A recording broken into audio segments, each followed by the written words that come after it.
Hi, this is Harriet Morris and this is my update after 1 week of doing the low lectin experiment.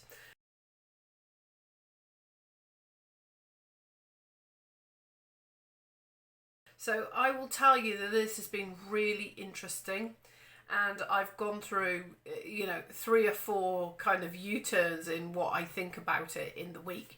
And it really just goes to show how important it is to do an experiment. If I'd been trying to completely commit, I would have given up, and then I would not have experienced the what I think are the benefits of this, which I think there's some mileage in this for me, but I have to do it properly.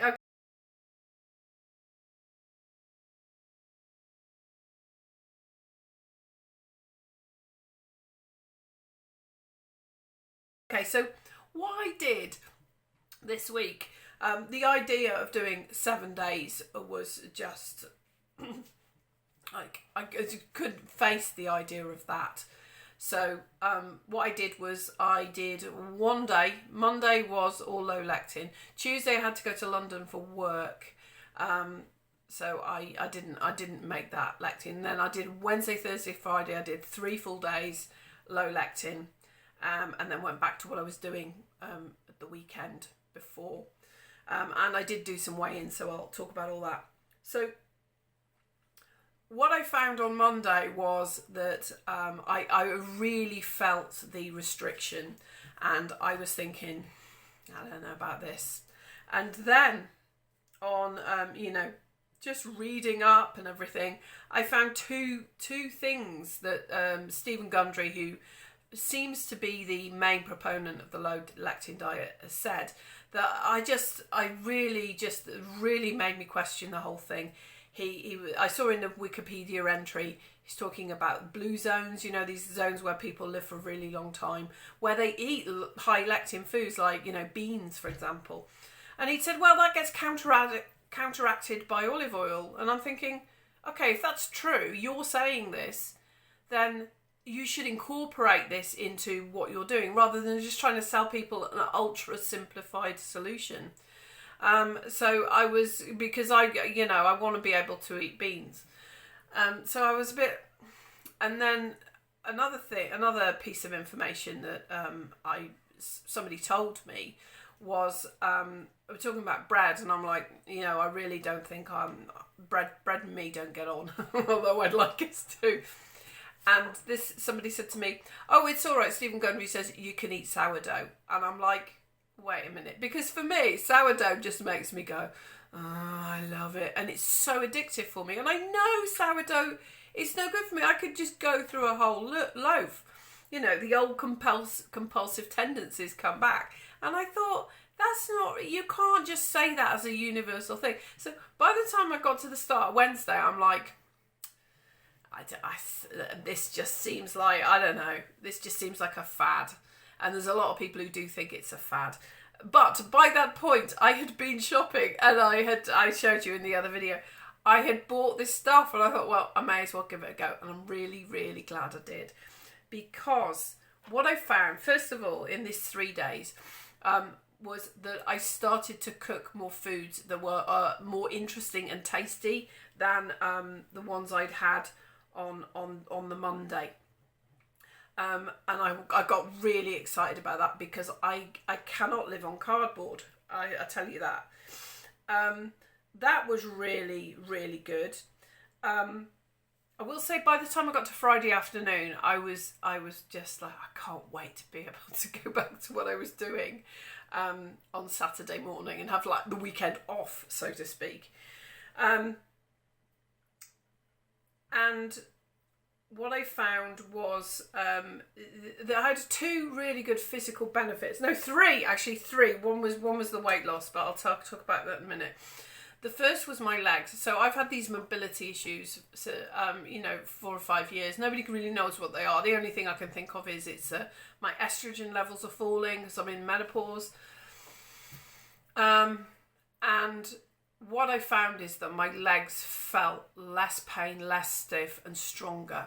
Now, what I will say is that in the last couple of weeks, I've started going to the gym and going on the weights machine and that makes me feel strong. So I'm not 100% sure that the low lectin, I can't say yet with enough confidence that it's the low lectin, but I think it probably is, and that is, I feel quite choked up thinking that maybe, you know, I could go for a walk like other people can. I could go, let's go for a walk for half an hour. That's just not been available to me. Come on, it's quite emotional about it.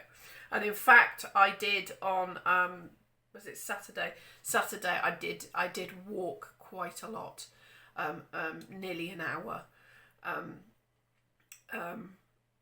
on and off, you know. And I really felt it on Sunday, but I was told that that's just my body feeling better, resting and repair.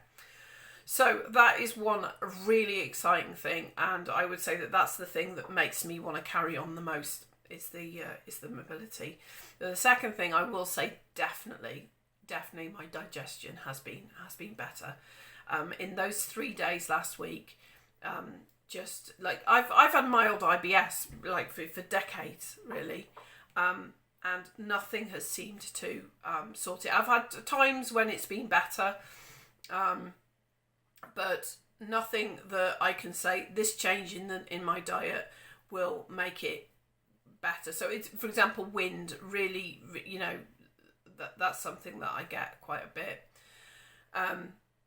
and it was just so much better in those 3 days, and that is another really good thing, because when your digestion's working, it's sort of like lots of other things are happening, and that will help weight loss and so on. So those are the two really good things. And then, well, I was cautiously bemused, excited. Anyway, so I weighed myself in on Wednesday morning, and then I weighed myself in on Saturday morning, and in 3 days, I lost 1.6 kilos, and I'm like, that's 3 days. That's too good to be true. Anyway, well, what was really interesting was that I weighed myself again this morning. It's Monday today. I weighed myself this morning after 2 days. 2 days where so over the weekend I decided on purpose to have high lectin foods because I want to see the difference. And in fact, just as a side note, there was a red pepper in my fridge, and I thought, something in me went, I don't want that red pepper. I just like, I feel this, something in me just said no. And I said, yes, we're going to do this for the experiment. So I had high lectin. I also drank more than I had planned to. I don't drink very much, but I drank a bit more than I normally would on the Saturday night. So at the end of the weekend, where is it? What had I've got it written down somewhere, but it was like I'd done something like put on 2 kilos. No, it wasn't. It was like 1.8. It was almost the same as I'd lost in the 3 days low lectin, and so that was quite good actually, because it wasn't good in itself, but it made me be less excited about 3 days low lectin weight loss and less worried about 2 days off this. And I think this is quite good, this measuring in between the periods of low lectin. So that was good. It just, I don't know what that means. It's like you have to look at it over a long period of time. I'm just going to keep measuring, and then I will have a better idea. But it was a bit ridiculous how low it went and then how up it went in a matter of days. I'm a bit lost. Please post in the comments if you've got any wisdom about this, because it's anyway. The only negative I would say really about the low lectin experiment so far is, apart from I did start to get quite bored on Friday after 3 days, was that I chose to have more saturated fat. I'll give you an example. So here is my smoothie. Normally I have a strawberry smoothie, and it's made with protein powder from rice, and ground almonds. Both of those are way high lectin. So this is made with hemp powder, and it's really, really bitter. So I put a mixture of a little bit of decaf coffee and cocoa in there, as well as the strawberries and the stevia and everything. But it was just so horribly bitter. I put a bit of mascarpone in it. Mascarpone is 70% saturated fat. So this is not something I feel like I can do for a long time, although I may well get used to the taste. I remember when I started having the other smoothie with the rice protein powder, I thought, ooh, that's horribly bitter, and I had to put cocoa in that, and I don't anymore. So you really can retrain your taste buds. So yes, that's a little bit of a question mark, but I'm not going to be doing this in this form for a long time. Either low lectin will be for me, and I will get used to it, and I won't keep putting all the mascarpone in my smoothies, or I'll discover it isn't for me. So that's my update after 1 week. Really, what I'm really interested in, and I'm motivated, it's my legs. It's how strong my legs are feeling.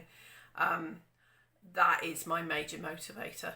So yeah, I look forward to seeing what the next week brings. Cheers, thanks for watching.